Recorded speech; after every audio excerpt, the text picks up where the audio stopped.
state affected more so than Texas, where it's been blanketed in feet of snow that's causing problems from semiconductor and chip manufacturers, but also creating havoc for the state's petroleum producers. Well, to give us a view on what's happening on the ground, we're pleased to be joined by Reed Anson from Kipler, live from Houston.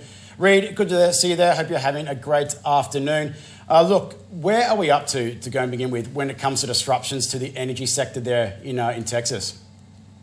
Yeah, the situation has been rough. I sit here in Houston, so I've kind of been a party to it firsthand. The disruptions are across the entire energy supply chain. We've had problems with production in upstream oil and gas, and that's extended into midstream pipelines and then even to the downstream. Right now, refinery operations were extremely impacted last week. We had somewhere in the range of 6 million barrels nearly offline in throughput. And that's slowly coming back, but it's to be expected that about 1.7 million barrels in refinery throughput will remain offline for several weeks at least. Okay, so that is the scene on the ground. You talk about the, how long this is anticipated to last, but what have the knock-on effects been? I mean, we've been very focused on the price of oil. That's the immediate headline-catching news. But what else has been impacted by this down the chain? Yeah, absolutely. I would say the biggest story with all of this has been natural gas prices. We saw physically delivered cargoes through much of the mid-continent spiking to levels near $600 per MMBTU. To put that in perspective, we usually see those prices around $6 per MMBTU. And really that was driven by the fact that there were huge supply shortfalls and also the fact that you had infrastructure, namely pipelines, shutting down because they couldn't handle the cold weather. Further knock-on effects to that is the LNG market right now. So obviously the U.S. Gulf Coast is a big-time exporter of LNG volumes. But we have seen we saw several closures up and down the Texas coast.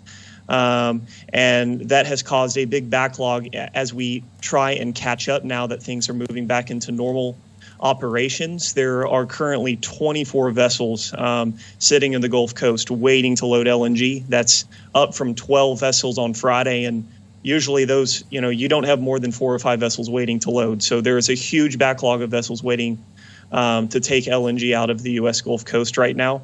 Again, we're slowly seeing things return to normal, but I think it will take a few more days at least when it comes to gas markets and LNG.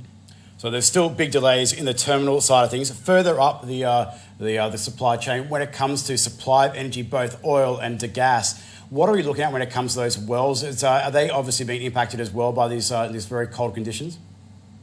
Absolutely. There was pretty much a full shutdown through the Permian and Eagle Ford, nearly unheard of, mostly because it was the entire supply chain that's been affected. Availability of water and sand were basically closed off. The ability to transport these materials to the wellhead was closed off. The ability to get labor to the wellhead was limited.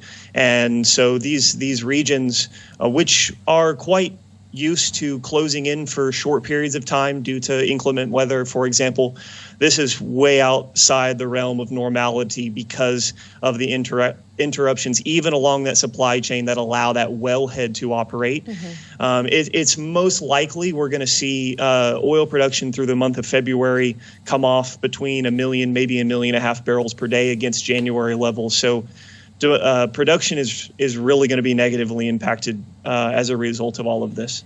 Yeah, and we've heard lots about the politics behind this, the fact that the infrastructure system was not essentially weatherproof, to put it in crude terms. But we do know that weather systems pass. Has there been any lasting damage done? Do you think that it will change the narrative around energy production, energy use in the U.S.? I mean, here in Texas, there have long been debates around the issues of underinvestment, especially in fossil fuel generating capacity. And I think those debates are only going to continue as we move forward.